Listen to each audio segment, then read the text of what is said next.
الحمد لله رب العالمين والصلاة والسلام على المبعوث رحمة للعالمين نبينا وحبيبنا محمد وعلى آله وصحبه ومن تبعهم بإحسان إلى يوم التناد.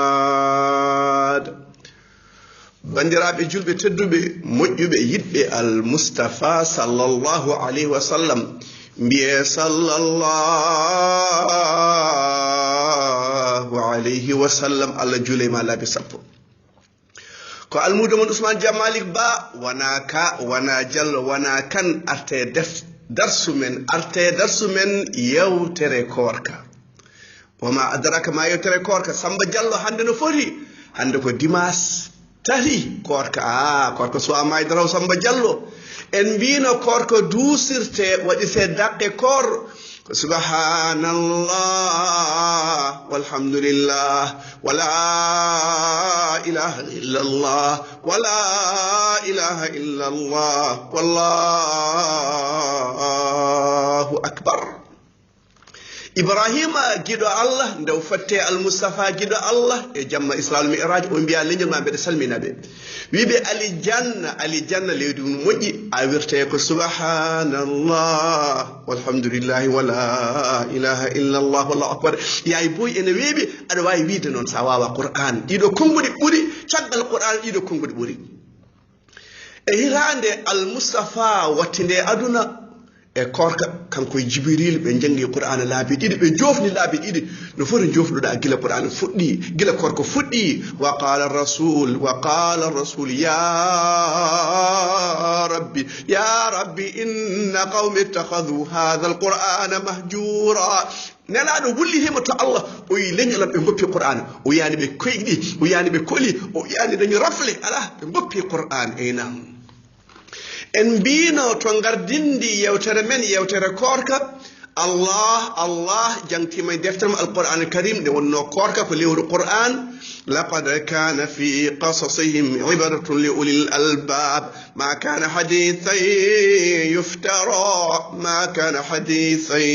yuftara subhanallah walhamdulillah wala ilaha illa Allah wallahu akbar.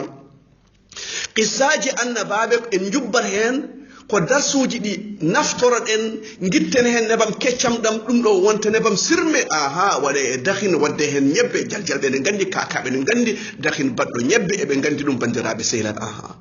hande noon qissa bammen adama mo jofnuɗen o eɗen payeto qissa Nuh alayhi salam. qissa adama en jangi hen darsu mawɗo wonande bakkar ko mawni ko fo ko boni ko fo ko tuubuya wawi bakkar nde adama alayhi salam bakkodini o wi rabbana zalamna anfusana wa in lam taghfir lana wa tarhamna lanakunanna min alkhasirin. Allah tuubani adama tuubi on tuubɗo way ko ala bakkar ni bakkar makko fo mumtama haala bandiraɓe sehlat enam baare ko hakke Allah ɗum noon en jange e qissa adama tuubande Allah ko Allah wi noon ceerno Ousmane wa inni laghaffarun liman taba wa amana wa amila salihan thumma ihtada.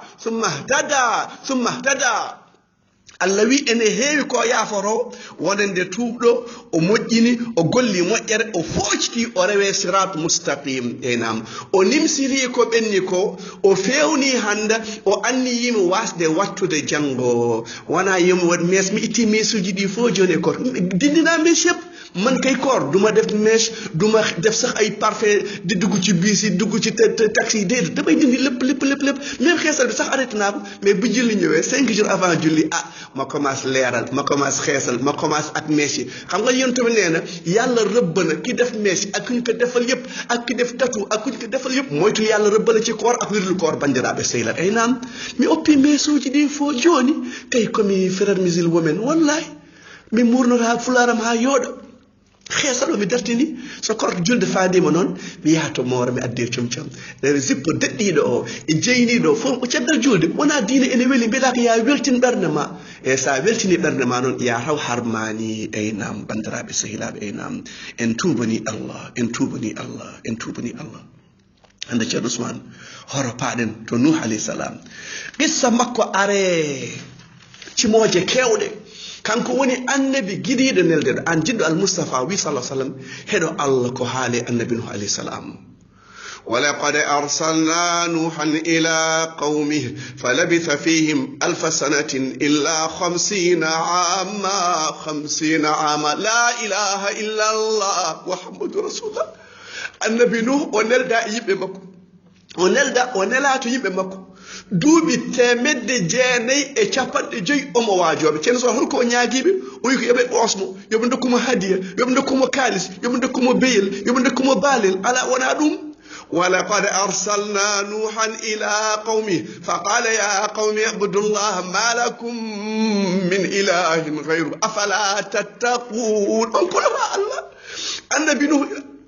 duuɓi temed ujunere mankuɗe capanɗe omo nodda banje kon ndewe Allah goto kule Allah poɗɗo sujjanede ala poɗɗo hirsanede ala poɗɗo waɗanede kala ko woni dewal Allah sona Allah mbaton kulata Allah oɗon gandi ko ɓe jaabima ndeysan o yaltani groupe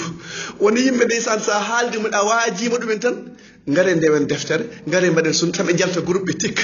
ɓe mbaɗa diliti groupe o ɓe mbaɗa quitté ɓe mumta haala ɓe gonta haaldude e mani Nuh noon duuɓi ujunere mankude capanɗe omo nodda bandi ko jamma e ñalawma yo ngar payato Allah yo ngar Allah rokka ɗumen yo ngar Allah yaafo ɗumen ɗum noon enen siftinoɓe yimɓe ɓe enen yoɓe wa dhakkir fa inna dhicra tanfa'ul mu'min hoto gedden en potani geddude saabu ko ligge annabaɓe mbatten bandiraɓe sehilaaɓe onon gandi ko bandi ko jaabimo ɓe mbima an Nuh an sona an an ko bolle yimɓe bolle puy ndewmani ana hulata Allah yo kamɓe mbi yo Nuh hul Allah وما نراك اتبعك إلا الذين هم أراذلنا بادي الرأي وما نرى لكم علينا من فضل بل نظنكم كاذبين يا نوح كسوك أبدا دوما yimɓe gadna ngala hakkillaji sont pas des intellectuels wallahi kono ko ɗum hawre elle ɗum ɗo ko hande kewi mbi e ɓeɗo ibaduji ko cukalon tokoton jatta e mabɓe mawɓe jaati cukalel wontara mawɗo ay ɓeɗo sukaɓe joni wonɓe sukaɓe kamɓe gontara mawɓe ɓe gonta sernaɓe ɓe jogo jamaji ɓe jogo jumaɗe ɓe kuma dewle so Allah jaaɓi ɗo e duuɓi nogas enen fof so Allah jaɓi ma en dutte e sunnatal Mustafa sallallahu alaihi wasallam pinnoha rewɓe maɓe ne sont pas intelligent ko yimɓe tan te min jiyani ɓeɗo ɓurani min an a ɓurani min anani Nuh a ɓurani min haydara min kalamma e la ilaha illallah no wiɓe kuli Allah kuli ñalawma jogoɗo anɗo ɓe mbi ya Nuh qad jadaltana ɓe jalkirimo qalu ya Nuh qad jadaltana fa aktharta jidalana fa'tina bima ta'iduna in kunta min as-sadiqin Nuh a wari min e haala aɗa haala tawi homo joguiɗa oppo asaman yomin lepte yo Allah lefte mbiyata ɗe lefte podanɗa min joɗe gartan ko mbawɗa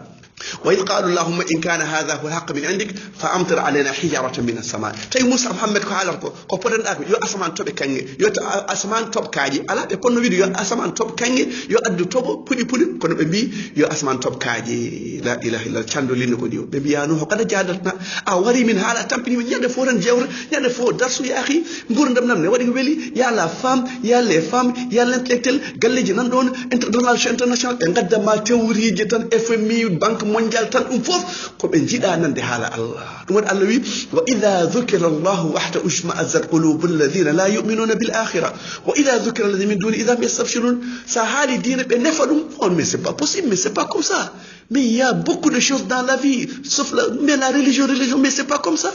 sa hali ban be ay marcho mais c'est pas possible hali kal mais afudi mahdi oui aresi mais dewngel mais c'est pas possible inde mabbe inde kariyen min jeyi diftugo min garti min patta ew joomu welto diwo dujjo weddo tuube weddo janca weddo fof dujja wada hen dujjal wada hen fof wada hen cowri wada hen suppo jalañ fof ene welti nde so Allah haalama no berne ne mettina wala hawla wala quwwata illa billah aynam kambe qannabi yimbe qad annabi no e bi jigino sernabe mojjube sernabe may iblis inspiré be iblis wahi be ay beeda senar mayi on mahantube estati mahanombe son ji ndeysaan ba dile mabbe ciftoron Allah gonnen e rewde Allah nde won Allah ciftoron be goyon ndeysaan tan diine man mojja la ilaha illallah an mahda anjer bamma badda hen ceramique badda hen woni fof ay hande woni mi arobe ndowono bamma kono jango so gandal nati wot sunna yehi qur'an yehi yimbe ngar mbatta wangade anjere bamma be mbatta rewde bamma to ko awon sababu o yimbe annabi nuh bindanda bakkar o taw amayi enam be bi nuh wiibe ngoppe ko mbatta ko do shirku be bi ya nuh jidda ko min ngoppa babirabe amen dido esdi ala min ngoppata wa qalu la tadharunna alihatakum wa la tadharunna waddan wa la suwa'an wa la yaghutha wa ya'uqa wa nasra la ilaha illa Allah Muhammadur Rasulullah ko ni be hon goppe de do foroje hon goppe talkidi hon goppe lohidi namtudo hen ha feo be do jida ko tanrabe jidno ko be do ndewani tanrabe ndewani mawbe onon gandi burdo mawnude mawni ko al mustafa sallallahu alaihi wasallam diina makko hecci diineji fof hayso diineji ngadi diina makko sunna makko waawtibe be bi abbas ana ne laado hol keccudo o yimin idi mo jibinede kanko heccimi ay needi e be ne hani al mustafa sallallahu alaihi wasallam Allah wi annabi no yo wad yo seh laana be ndewel annabi nuh kadi be ngone jalkide dum enam deysan sa woni noddo e diina sa woni jiddo fewne jalkirda al mustafa jalkira enam ويصنع الفلك وكلما مر عليه ملأ من قومه سخروا منه قال إن تسخروا منا فإنا نسخر منكم كما تسخرون يبي يا نوح an joni ada wonno annabi ada wajo yimbe ada janka defte mbatta kala joda sehlan iman gontuda labbo way heegi yo no de wonti labbo be ngone jalkidde mo dum Allah ko non wi innal ladina ajramu kanu min alladhina amanu yadhhakun wa idha marru bihim yataghamazun wa idha inqalabu ila ahlihim inqalabu fakihin waylul likulli humazatin lumaza be do bandi be jalkita julbe bonni wuti wutel dabdel tan rabbidi ayi bahil la ilaha illallah be de marimi te darde mabbe gasara se be juula be janga do mabbe gasara juul mabbe gasara hala mabbe gasara e sunna onon tanirabe do kalan dum tan diine keso an gaddani be diine keso te jalkirma no al mustafa jalkir wad allawi ma yuqalu lak allawi al mustafa kadu wi sallallahu alaihi wasallam ma yuqalu lak illa ma qad qila lir rusul min qabl hada da'buhum ma'a salihin wa ma kana rabbuka lihlikal qura bi dhulmin wa ahliha muslihun sa woni wur ada wajo bida baba kare wajak baba kari halani baba kari andan baba kari fellitani yida fiyede diine o yida nyahede diine o yida muccede diine o yida wiede sa wi kam min mi yafi mama wallahi alazim yafna wallahi kala bi usman jamal mi yafna kono sa wi sunna non sa wi qur'an mi wa ya fat ko Allah ya foro min sa jitti mama min mi yafi min deysa wadi Allah o wi al mustafa fasbir kama sabara ulul azmi min ar-rusul wa la tasta'jil lahum ka'annahum yawma yarawna ma yu'adun lam yalbathu illa sa'atan min nahar balagh fahal yuhlaku illa al-qawmul fasiqun la hawla wa la quwwata illa billah Allah al-Mustafa muñin no Nuh muñirni no Ibrahim muñirni no Isa muñirni no Musa muñirni be do annaba be jodmini wallahi annaba mi be jew be piye be do kirse be do bam ware o do jom sudum ware o do yaltine wuro o do jawdum hebte dum fof sabu la ilaha illallah muhammadur rasulullah dum mina ma sen piyama e diina wana nyantidan ko annababe aynam mimma man ahsanu qawlan mimman da'a ila Allah wa amila salihan burdo mujjide kongol biide bandirabe ngare tubanen Allah ngare dudden Allah koy korka nganden ngare jangen Qur'an ngare jokken endam ngare ciakkoden ko ni de annaba mi be bi non be cohlani ni yobede qul ma as'alukum alayhi min ajr nuhi wa ma ana bi tarid alladhina amanu be bi nuhan ko yimbe bolle pun gonduda be do miskine nuhi mi riddataade dum wadi al mustafa allawimu wala tatrid alladhina yad'una rabbahum bil ghadati wal ashi yuridu wajha miskine be bidala soy por rewbe so ministre arade ma so goro bore ana don so docteur arade don so directeur arade don e grand place ma hor nimsiren neddo goro so feewi islam an woni sababu yo burane gelodi bodeji bandirabe seyla non nelaado wi ali neddo goro o watta julde o juularano winde e baraji ma an noddo way lawol Allah o e nam bandirabe seyla neddo goro to Cien Ousmane je ne mettais pas ma foulard maintenant je mets ma foulard wallahi mi welto hen no feewi Cien Ousmane wallahi mi watti julde jama mi welto hen no feewi sababu mi dañi baraji minen ko marketing min badata ko min badata ko emin jidi baraji te ko min kalata ko mo on tiftor bandirabe seyla e nam فستذكرون ما أقول لكم وأفوض أمري إلى الله إن الله بصير بالعباد. مون شفتر وكان النومكو. سبحان ربك رب العزة عما يصفون وسلام على المرسلين والحمد لله رب العالمين.